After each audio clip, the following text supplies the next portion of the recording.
I was part of the Tim Peake workshop with Maiden Early School. So the idea of the day was to create artworks based on Tim Peake and his experience on the International Space Station. They'd researched Tim Peake's life and things he liked and things he'd done, so that was all fed into these artworks. And so one team went and worked with clay, and the idea was they had a big lump of clay which they wore blindfolds, and they were told to try and imagine what it was like to be up in space when there was no light, when the sun was hidden, and they would have to feel their way through space. And then later on in the day they had a chance to see what they were doing and build a landscape, an imaginary landscape of what space might feel like. And what do you think it would be like to live in the International Space Station?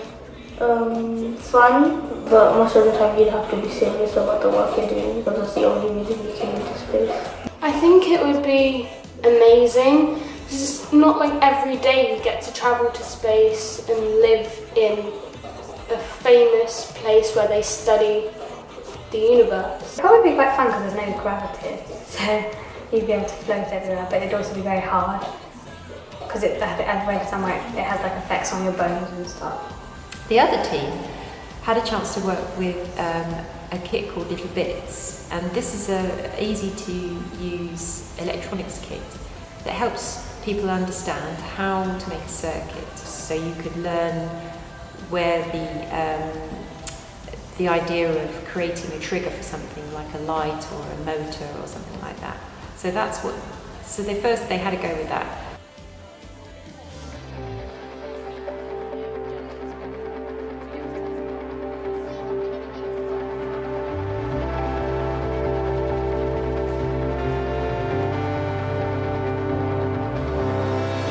And then we gave them the task to create a piece of work, an artwork, which would involve the Little Bits kits.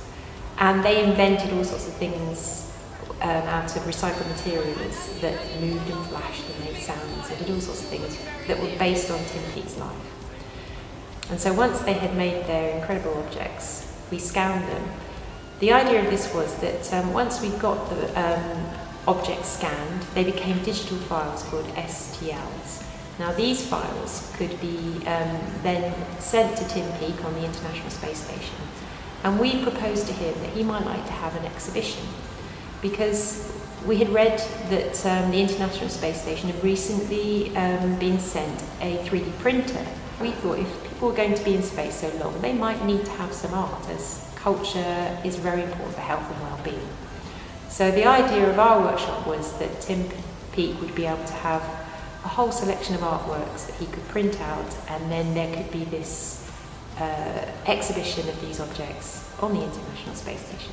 Or maybe it might set the idea for the next perhaps trip to Mars, where it might take many years and people might have to live in space, and it might be an important part of a long journey to Mars, that people will need art.